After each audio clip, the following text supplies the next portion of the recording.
Welcome back to my office. Today we're going to talk about orange crystals and how to use them in healing.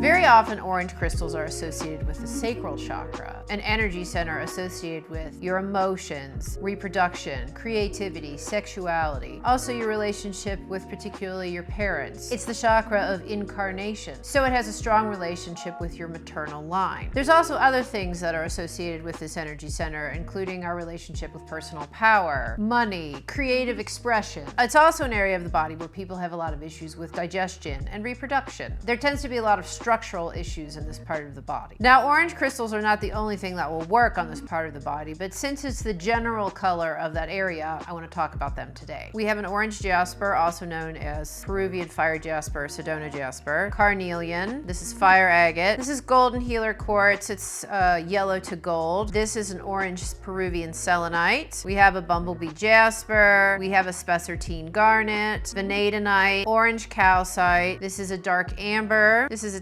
Tangerine Quartz. We've got a Creedite. This is a zeolite called Chabazite. And then we have an orange Labradorite.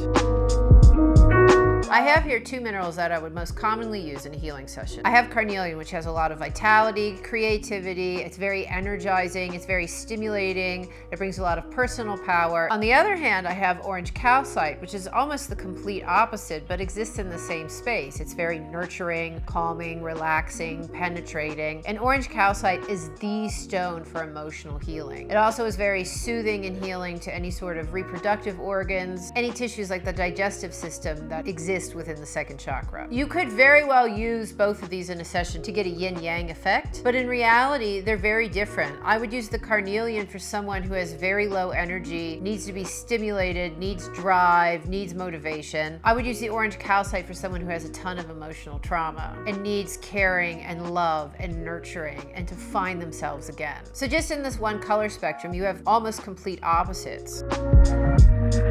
So if I had a client who was exhausted and needed a lot of energy, vitality, needed personal power, I would maybe use a combination of Tangerine Quartz, carnelian, Spessartite Garnet, and possibly fire agate. These would really stimulate a strong, driven energy. You could even possibly call it a more masculine energy, and it would really get the person moving.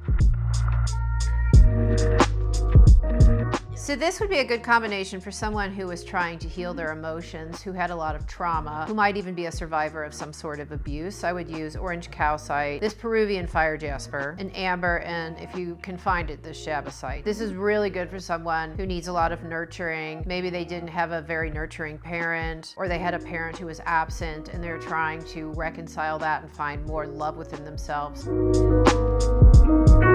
So with this grouping, I have the golden selenite, the golden healer, and the Tangerine Quartz. This is a great grouping for someone who needed to work on their confidence and their external emotional expression. This is actually a really good grouping for an introvert who needed to be a little bit more assertive, maybe a person who's learning to be okay with themselves, and a person who genuinely wants to understand their emotions or their friend. This would also be good for someone who's in a really super creative job and needs to use their creativity to earn a living.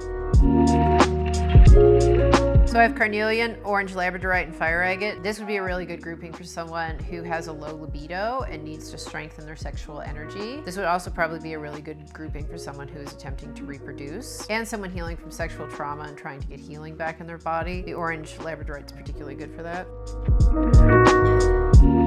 And I have the Vanadinite, Bumblebee Jasper, and Amber. I think this would be a really good grouping for someone who's trying to communicate with their emotions, trying to understand what their emotions are telling them. This grouping is very good for expression as well. And this grouping would actually probably be very good for an empath who's trying to develop their psychic ability through their clairsentience. There are so many different ailments and issues that can be associated with the second chakra, anywhere from digestion to structural issues, to emotional trauma, to reproductive issues. My recommendation is don't limit yourself to one group of crystals, but try many different ones in combination and always trust your gut, and your body will often tell you what it needs.